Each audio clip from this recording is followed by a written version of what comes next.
Hello guys, आज सभी लोग साथ ही न्यू कोचिंग क्लासेस में। आज हम लोग देखने वाले कक्षा 10 की मैथ है जो समांतर श्रेणी चैप्टर से लिया गया है। अब यहाँ पर देखिए इस प्रकार का क्वेश्चन बोर्ड एग्जाम आने का चांस रहता है। जिससे अब यहाँ पर देख लीजिए हमको दिया क्या है। उस एपी का 31वां पद ज्ञात कीजिए जिसका 11वां पद 38 है और 16वां पद 73 है। हमको 31वां, अब देखिए पहले सबसे पहले आप लोगों को करना क्या है। अगर इस तरह का क्वेश्चन मिल जाए तो आप लोगों को सबसे पहले आप लोगों का कंडीशन ये होना चाहिए, जो जो दिया है उसको लिख लीजिए। आप लोग थोड़ा हेडिंग बनाकर करेंगे तो ज़्यादा अच्छा रहेगा। दिया है जो नोट कर लेते हैं पहले। क्या क्या दिया है यहाँ पर देखेंगे। हमको दिया क्या है, 31वां पद दे तो ज्ञात ही करना है, उसको लास्ट में करेंगे। 11वां पद यानी 11वां पद A11 हमको दे दिया है। A11 कितना दिया है, 38। अब A11 को हम लोग, और हमने एक फार्मूला इसके पहले वीडियो हमने बताया था कि एपी हमारी जो तैयार होती है, अब A11 है तो इसका मतलब A11 बराबर क्या होगा, A प्लस 11 तो यानी 10D जो साधारणतः इस प्रकार हम लोग लिख सकते हैं। A11 के स्थान पे चीज़ लिख सकते हैं तो ये हो जाएगा। हमने बताया था कि जो 11 है उससे एक कम यानी 10D, यानी देखो 11 तो यहाँ पर 10D का मान, ठीक। तो इसके साथ हम लोग क्या लिख देंगे, A प्लस 10D बराबर क्या हो जाएगा, 38। इसको समीकरण नंबर 1 मान लीजिएगा, ठीक। अब दूसरा कंडीशन क्या दिया है, 16वां पद कितना है, 73 है। तो 16वां पद यहाँ पर देखिए हमको 73, तो यानी A16 कितना दे दिया है, 73। अब जैसे इस प्रकार इसका बना है तो यहाँ पर एक कम होगा तो यानी हो जाएगा A प्लस 16, तो यहाँ पर कितना हो जाएगा, 15D बराबर कितना हो जाएगा, 73। समीकरण नंबर 2। अब ये समीकरण किस लिए बना और हमको ज्ञात क्या करना है, 31वां पद यानी A31 बराबर क्या होगा, यही हम लोगों से पूछा जा रहा है। इस पे 31 वाले नंबर पे पद पे कौन सी संख्या होगी। जैसे 11 वाले पद पे 38 है, 16 वाले पे 73 है, तो ऐसे 31 वाले पे कौन सा पद होगा। हम लोग तो निकालेंगे, ऐसे जोड़ते जाएंगे। अब जोड़ेंगे तो हमको ये पद मिलेगा कैसे, जब हमको समांतर श्रेणी पता होना चाहिए और सारी चीज़ें पता होगा तब हम लोग यहाँ से कर पाएंगे। तो थोड़ा सा और आगे चलते हैं। अब यहाँ पर ये हमको ज्ञात करना है।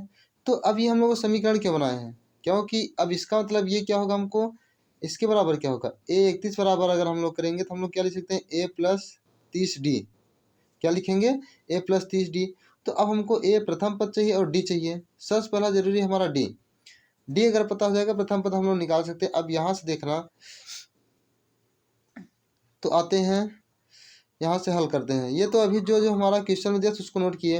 अब देखिए समीकरण 1 और 2 मान लिए हैं। अब समीकरण 1 और 2 समीकरण सॉल्व करने का कंडीशन 3 प्रकार के होते हैं, चाहे ग्राफी विधि करिए या विलोपन विधि या प्रतिस्थापन विधि। एक और हमारे विधि थे वज्र गुणनखंड विधि, जो कि अब इस समय ज़्यादा नहीं आ रही है लेकिन है फिर भी। तभी चाहे 4 विधियाँ हैं, चाहे जिस विधि से करिए। तो हम लोग क्या करते हैं, देखिए A बराबर, तो हम लोग सीधा क्या करते हैं, विलोपन विधि का इस्तेमाल करते हैं, ठीक है। तो हम लोग क्या करते हैं, समीकरण को विलोपन विधि से करने पर, विलोपन विधि से हल करने पर, ठीक। तो हमारा हो जाएगा। तो हम लोग क्या पहले समीकरण लिख लेते हैं, A प्लस 10D बराबर हमारा कितना दिया है, 38। ये समीकरण नंबर 1 है। और दूसरा क्या है, A प्लस 15D बराबर 73। ये हमारा समीकरण नंबर 2 है। ये 2 कंडीशन हो गया। इसके आगे और अगर हम लोग चलते हैं थोड़ा सा तो ये हो जाएगा। अब देखिए समीकरण 1 हम लोगों को विलोपन विधि में क्या है ना, कि एक पद कोई बराबर होना चाहिए, डी वाला या तो ये, या तो देखिए इसमें A और D है। उसमें क्या था, ए बी या एक्स वाई रहता था जब समीकरण हम लोग सॉल्व करते थे। यहाँ पर थोड़ा सा लगा, कोई दिक्कत नहीं है। तो अब आगे चलेंगे तो हमारा हो जाएगा समीकरण, देखो A बराबर हमको कुछ नहीं करना है, समीकरण 1 माइनस 2 से, बस 2 को घटा देंगे, यहाँ से टी का मान निकल आएगा D से। माइनस यानी ये हमारा घट रहा है तो हो जाएगा A प्लस 10D बराबर 38। यहाँ पर हो जाएगा A प्लस 15D बराबर कितना हो जाएगा, 73।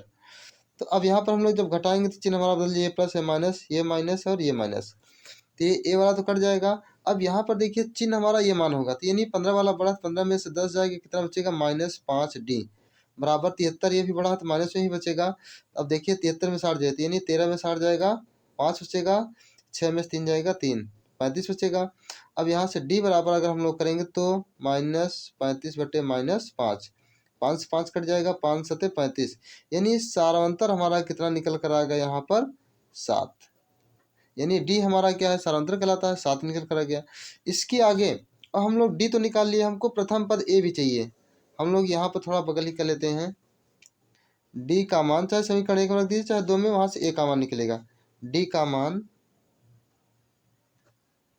समीकरण 1 में रखने पर, समीकरण 1 में रखने पर जब यहाँ से हम लोग करते हैं तो ये हमारा हो जाएगा,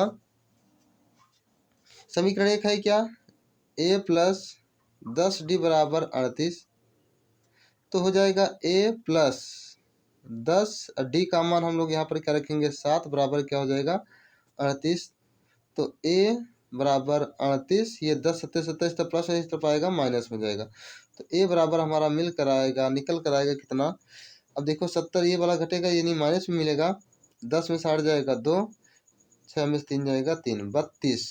अब यहाँ से देखिए हम लोग d का मान पता हो गया और a का मान पता हो गया। जब d और a का मान पता हो गया तो हम लोग यहाँ से ये वाला पद निकाल सकते हैं ना, 31 वाला हम लोग पूछ रहा है, तो यहाँ पर करिएगा तब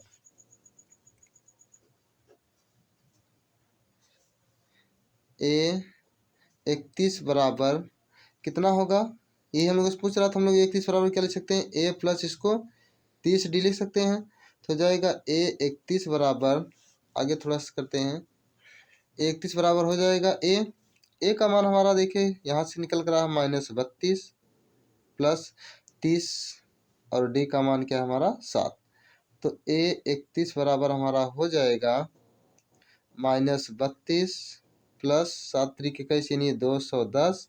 अब इसको घटा दीजिए तो a 31 बराबर हमारा निकल कर आएगा मेन आंसर 0। अब यहाँ पर देखिए इसमें घटे 10 में से 2 जाएगा 8, यहाँ पर 0 हो जाएगा, पूरा इसको धा देगा, यहाँ पर 10 में से 3 जाएगा 7 और यहाँ पर 1, अब प्लस वाला बढ़ा तो प्लस वाला आंसर, तो हमारा इसका कितना आंसर हो जाएगा 178, यानी 31 वाले नंबर पे हमारा कितना आंसर आएगा, जो पूछ रहा था हम लोगों से।